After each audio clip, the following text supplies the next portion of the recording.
Hola máquinas, Miguel Primo de Rivera. Lo digo ya por si acaso, ni fascista ni nazi. Algo admirador de lo primero, pero en cierta forma el mismo rollo en cuanto a ser un recurso autoritario, un apaño violento, un cirujano de hierro, interpretando interesadamente a los regeneracionistas.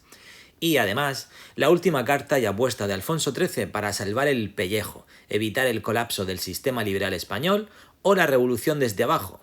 Una dictadura clásica por definición a la que le vino genial la coyuntura de esos felices años 20, pudiendo casi postergarse este régimen más de lo que se prometió en el golpe de Estado en septiembre de 1923. De alguna manera, nuestra introducción parte de la crisis del Estado liberal del reinado de Alfonso, pero será tras el desastre de Anual en 1921 en el protectorado marroquí y ese informe Picasso posterior cuando tenga sentido la irrupción de Miguel Primo de Rivera. Callar bocas ante la tragedia y búsqueda de culpables o responsabilidades por lo ocurrido en Marruecos y apartar los llamados profesionales de la política marcará el inicio de esta dictadura con el beneplácito del rey. Nuestro desarrollo debe servir para explicar la evolución de los acontecimientos y características generales de la dictadura junto con la oposición hasta la dimisión del dictador en 1930. Aclarar y presentar cómo vamos a dividir el tema es algo que se agradece, ayuda al lector que quiera aprender de ti sobre este contexto histórico. Si estás haciendo el comentario de texto correspondiente, recuerda seguir las pautas del guión para hacerlo, es sencillo. Primo de Rivera, como general de la Cuarta Región Militar, Cataluña, lo tiene bien claro en 1923, dirigiéndose con mucha soberbia y decisión a los españoles, justificando, aunque diga lo contrario y a modo de excusa, el acto en sí. Es consciente, de este modo, de que al suspender la Constitución de 1836 se obra fuera de la ley, como último recurso para regenerar España.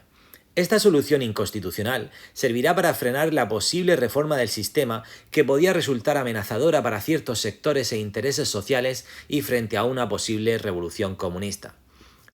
Se enumeran todos y cada uno de los males de la patria, pues son esos, los males, los que activan esta actuación en consecuencia, que presentan al final de forma populista como una serie de objetivos a cumplir. En el documento subyacen importantes detalles, las responsabilidades de Marruecos, los separatistas, el movimiento obrero y la confianza del rey, términos que deberíamos tener bien claros. La dictadura se dividirá en dos: un directorio militar que iba a ser provisional y en el que asistimos a la supresión de la Constitución, la disolución del Parlamento, a la prohibición de la actividad política y sindical, y a la represión del obrerismo y el fin de la garantía de libertades individuales por medio de un orden público militarizado un tanto represivo, especialmente y de forma drástica frente a los sindicalistas más revolucionarios. A partir de 1925 asistiremos al llamado Directorio Civil. Aquí tenemos la creación de una Asamblea Nacional Consultiva a modo de postureo, que incluso ideó un proyecto constitucional que se quedó en eso, en proyecto, ante la mala acogida del final del régimen. También una especie de partido político llamado Unión Patriótica, que hizo que muchas de las actuaciones estuvieran determinadas por un intento de postergarse en el poder e institucionalizar la dictadura para darle apariencia de legalidad. El Somatén nació, además, como fuerza armada y órgano auxiliar del directorio. El resto de nuestro tema, si hemos dejado claras las actuaciones políticas, bien servirá para aclarar tres cuestiones más o asignaturas pendientes. Primero, las cuestiones socioeconómicas, como el intervencionismo o dirigismo estatal y el llamado nacionalismo económico, que fomentó e invirtió en obras públicas para reducir el desempleo, algo que dio popularidad inicial al régimen. Se crearon nuevos monopolios, como la Telefónica o la compañía arrendataria del monopolio del petróleo, conocida como CAMSA. Con la Organización Corporativa Nacional se generó también legislación social, con la idea de apaciguar la tensión. Algo así como un sindicato vertical que incluso tuvo inicialmente la colaboración de la UGT. Con muchos paralelismos a la Italia fascista de Mussolini, estamos ante un modelo corporativo en el contexto de la buena coyuntura de esos felices años 20. Cuando el crack bursátil de la Bolsa de Nueva York en 1929 dio el pistoletazo de salida a la Gran Depresión después, con la caída del comercio exterior, la inflación y el aumento del paro, se demostró que los éxitos de la política económica de la dictadura habían sido solo coyunturales. En segundo lugar, el problema de Marruecos, al que se responderá de forma contundente con el desembarco de Alhucemas en 1925.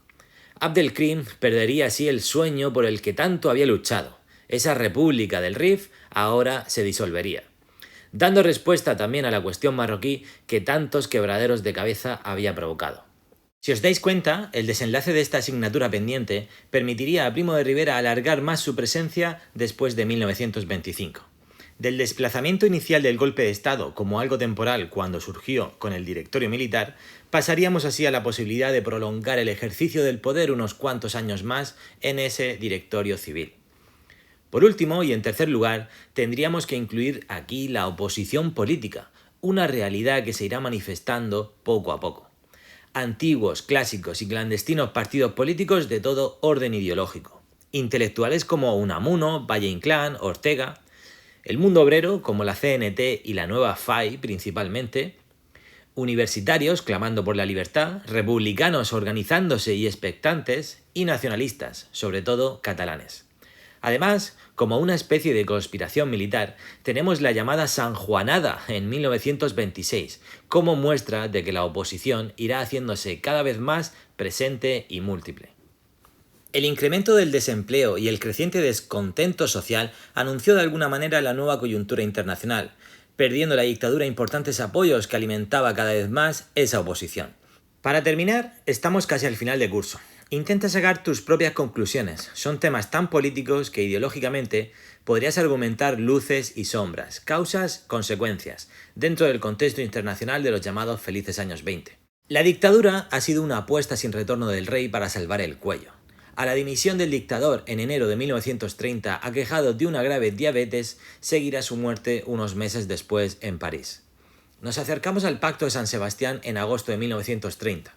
La llamada dicta blanda de Berenguer y el gobierno de Juan Bautista Aznar y el advenimiento de la Segunda República tras las elecciones de abril del 31 son ya episodios que pueden anunciarse aquí para acabar con nuestro tema. No dudéis en leer mucho esta década para defender un buen ejercicio. Alfonso XIII aceptó la intromisión del ejército de esta manera, como Italia tuvo que acogerse al fascismo, ya que el comunismo era su real amenaza. Temeroso también de las aspiraciones del movimiento obrero, la debilidad del sistema liberal y lo que él mismo definió como tumores malignos, los problemas peninsulares y los que estallaban en Marruecos. Estos eran los cientos de miles de soldados muertos sin sentido lógico. Sus negocios no le salieron nada bien y sus consecuencias las pagaron los más pobres. En un folio por las dos caras, como siempre, podríamos ordenar esta importante pregunta.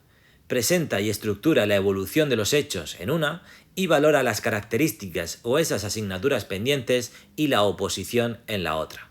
Muchísima suerte.